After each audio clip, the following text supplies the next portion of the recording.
Take my hand, come with me, and we'll find better ways to be something much more than we'll see. And we'll live, and we'll grow, taking steps into the unknown. There we will find the essence of life. Live it up, live it up, live it up now. Live it up now. Live it up, live it up, live it up now. Live it up now. We're here at NAPPY 2012 in beautiful Miami, Florida. Why? Because it's a behind-the-scenes look at the television industry and how content gets to your TV. Stay tuned. Ladies and gentlemen, please return your seatbacks and tray tables to the upright and locked positions as we start our approach for NAPPY 2012. Welcome to Miami. Everyone's saying location, location, location. This is NAPPY, This is where the action is. the #1 US-based content market and conference.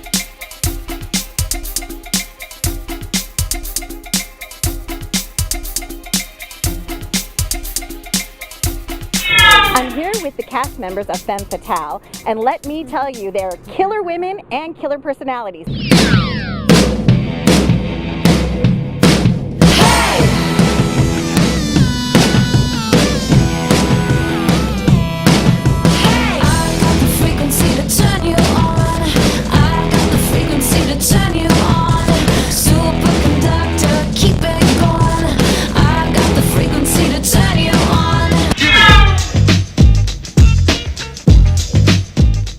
I play a detective, and she seemingly comes across as just being very forthright with wanting to put somebody behind bars, only until the end. That's what I was going to say, there's always a twist, right? Always a twist. And what is your experience like when you were acting and coming up?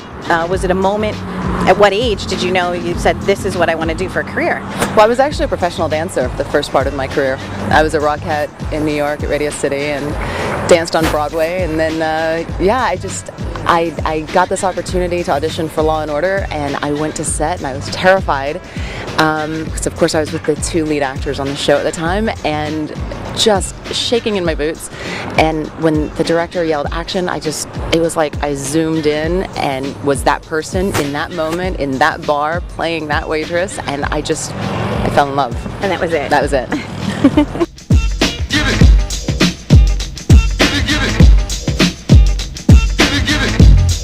I was in the third episode of the first season, an episode called Something Like Murder, where I play an evil, sexy masseuse, which is pretty hilarious in and of itself. And I'm just kind of this evil con woman that convinces this young trophy wife to fall in love with me, and that we were going to kill her rich old husband and run away with his money. And things go very, very badly from there. I've been performing my whole life. I used to be a dancer, and I did that for 11 years. And then actually we moved from Ohio to Georgia, and I was a very melodramatic 10-year-old girl, and I refused to make friends, and I told my mother that I was just never going to have another friend because I was upset that we had to move. So she put me in an acting class to kind of force me to get over myself, and I fell in love with it, and so I've been doing it ever since. That's a great story. So now do you still say to your mom, thanks, Mom? Yes, I do. I owe my mom everything, and my dad. They're my #1 support system.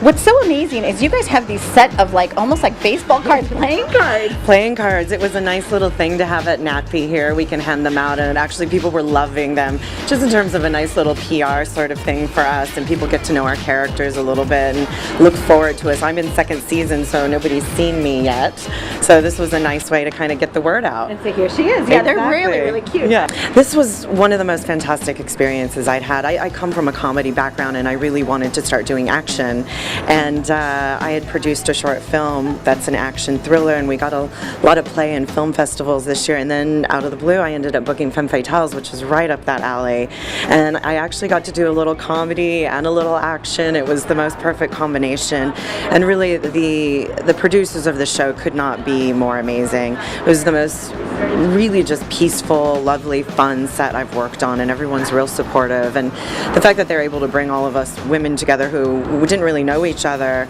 and everyone just was real supportive and loves each other, and we just have a really good time. I'm Steve. I'm Dave. And I'm welcoming them to Live It Up. Hey guys, how are you? Great. That has to be the funniest introduction I've ever done on this show. Strangest. Yes, the strangest. Strange. So tell us a little bit about your concept, your project, and what Femme Fatales is all about. Well, the show's called Femme Fatales, and it's about empowered women. It's a half-hour anthology show on Cinemax. Sexy, dangerous women in exciting situations. Men don't really end up very well on the show, but the women always come out on top. And how did you guys first start working together? We've known each other for quite a while, and we were really just looking for the right project to do together. And everything just sort of fell into place when Cinemax bit on the idea. And the writing team, who's putting all that together? How's that? Steve and Mark. Yeah, Mark and I are the primary writers on the show. We came up with the concept. We wrote a lot of the episodes. We've done 26 episodes.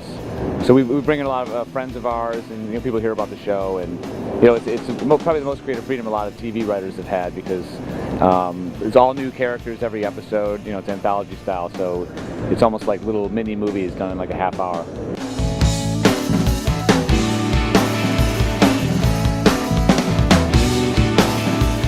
Working on set, one of the girls was explaining to me like this Black Widow just like made an appearance and was cast in the show. Are there moments of like magic like that when you're on the set you just say, yeah, that's perfect?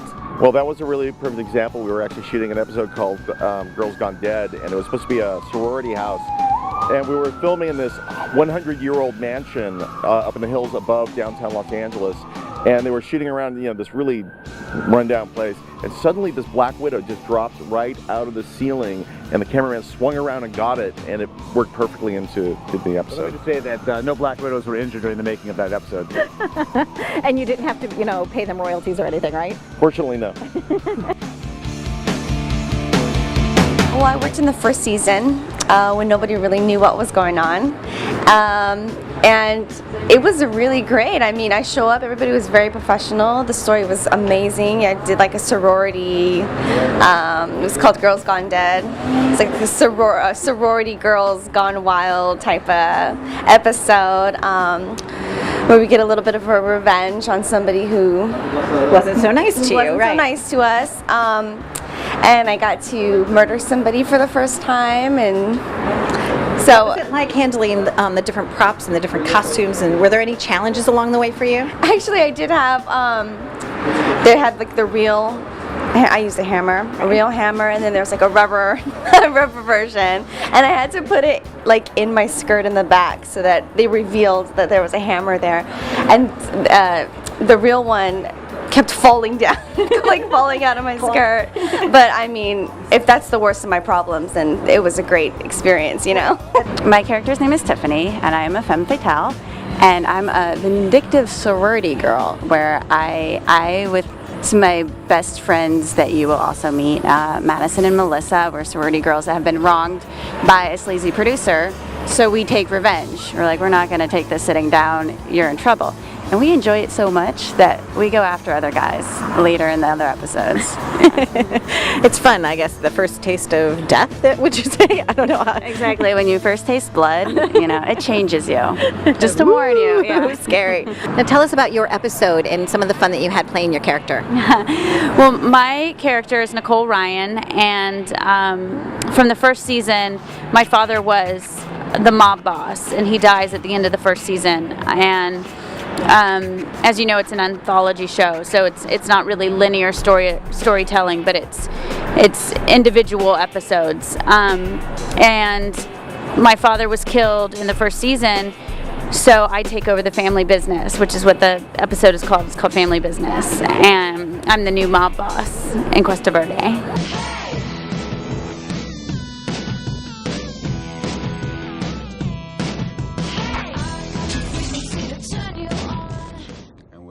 About it, gonna kill me? That'd be a bad move on your part, lady. No, I'm not gonna kill you. You are. So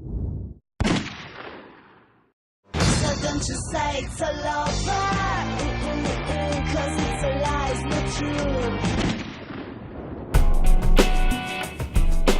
I'm a really practical, laid-back person in real life, and I've never smacked a man. I've never slapped anyone, not just a man, anyone. And there's a scene in which my character slaps her love interest, and we couldn't do a stage slap because where the camera was positioned. So I got to smack him over and over and over again, and I was slapping him for real, and every time he just would stop and look at me and shake his head. But it was fun. And now we have the lovely Sheena. So I love these playing cards. These Aren't they so much awesome? fun. Yes. I know. Yes. So tell us a little bit about your involvement in the project. I came on first in the episode 16 Minutes of Fame. I am a sort of B-list actress turned serial killer. Very trying nice. to get my 16 minutes of fame, and I kill people to do that, so. Now tell us about how you first found out that you got cast. I actually auditioned for a different role originally, and when I was at the audition, I walked in and they were like, "Oh, Angel?" And I was like, no, I'm here for BB. And they're like, "Yeah, okay, whatever." Did my read, they're like, "Okay, can you stay for Angel?" Booked it on a cold read one time, so I guess I just had something they liked. That's wonderful. Now tell us about your experience and how you decided to become an actress. Ever since I was little, I did school plays growing up, and honestly, I don't know what else I would do. I just enjoy getting to play different characters. I mean, I get to be a serial killer on this show. It's awesome. A lot of fun. Now, where did you grow up? I actually grew up in the Los Angeles area, so actually San Gabriel Valley, so a little bit east of LA. So you were always used to like the stardom, the red carpets, and all the craziness that goes along. That's your culture. Definitely, yeah.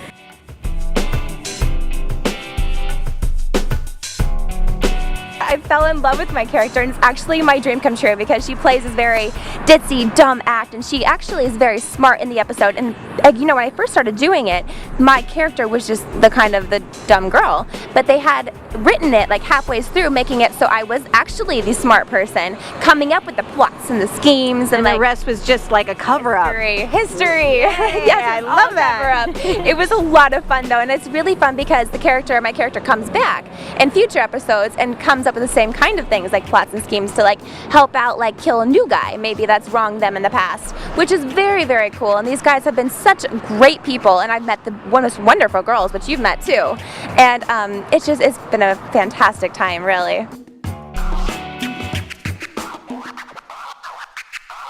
I auditioned for Libra, and they called me, and I found out on a Saturday, and I was so excited. And we were going to be shooting on the Wednesday, and in Libra I play a superhero.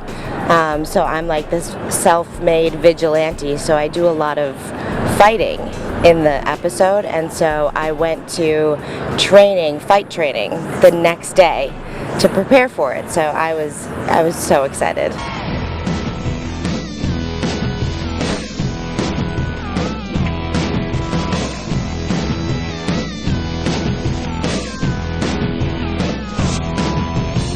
Please don't let me interrupt. Continue.